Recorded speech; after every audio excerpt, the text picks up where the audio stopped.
having these strange clots. And I didn't have a very good answer for it. So starting in November, I started making notations of whether or not the person was clotted or not, or vaccinated. My green is people that have been verified are vaccinated. Yellow typically is somebody that has smaller clots, and the orange is somebody that had more significant clots, the clots that are really kind of concerning to me. I have it dated for the quarter, numbered by the quarter, so the entire quarter I had about 130. Yeah, only almost 14% had no significant clotting. A lot of the substances that I'm seeing are stuff that looks pretty much, it's this white fibrous stuff.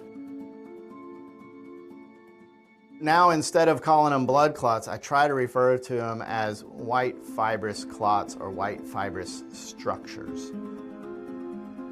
How come all of a sudden these things are happening in so many people? When I first started seeing these strange clots,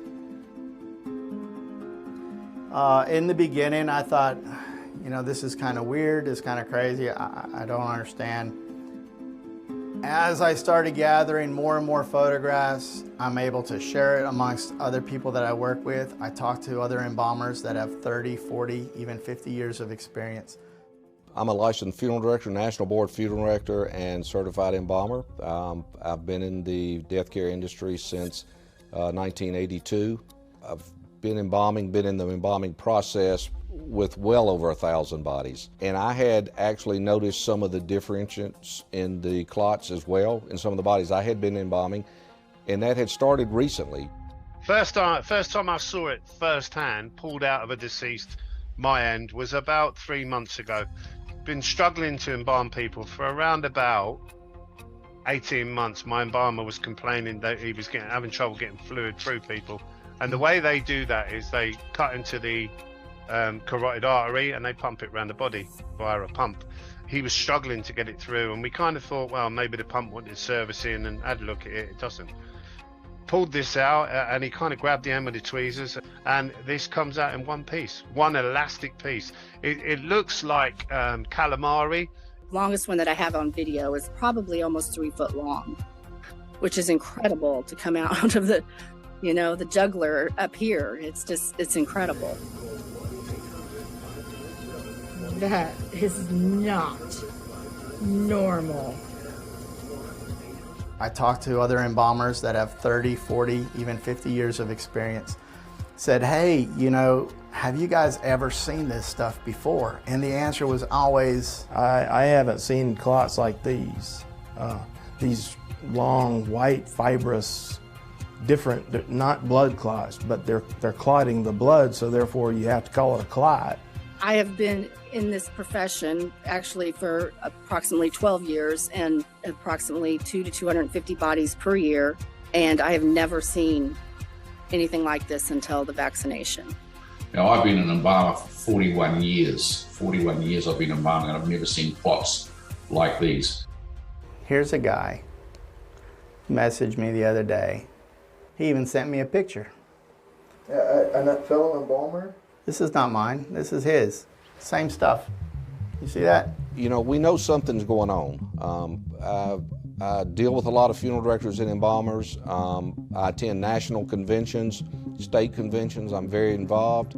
And, we know something different is going on. We don't know exactly what's going on, but the timing of it is just hand in hand. We're connecting dots here. And it certainly appears that there's some relationship to the vaccine and these obstructions that we're seeing.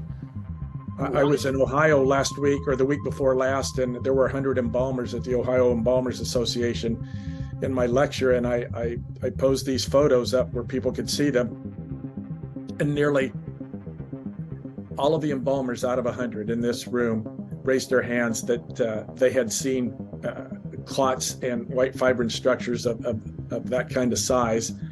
And when I ask again, when did they start seeing them? Again, it's that 16 to 18 month period. This is different. This is and they need to figure out what it is. That's the problem, is they need to figure out. That's why we're talking to you, is that we're concerned for humanity. Once I knew what was happening, I'm a man of principle. Do you know, your family's just as important as mine?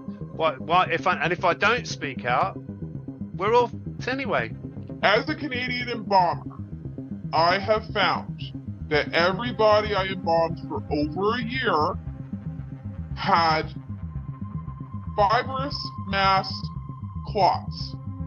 The fiber mass clots had been fed by blood clots at the ends that were integrated into the fiber mass clots. The fiber mass clots themselves were not blood clots.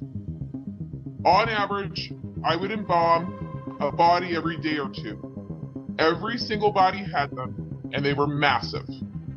When I was talking to Dr. Ken Thorpe, he was more concerned about the real tiny clots that he called microclots.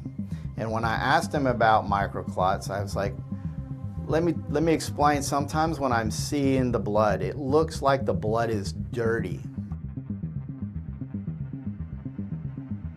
Almost like it has little fine grains of sand, or almost like fine grains of coffee grounds. The reason why he's more concerned about those is because they will go undetected, and they can get lodged up in capillaries and end up slowly starving organs of the oxygen that it needs.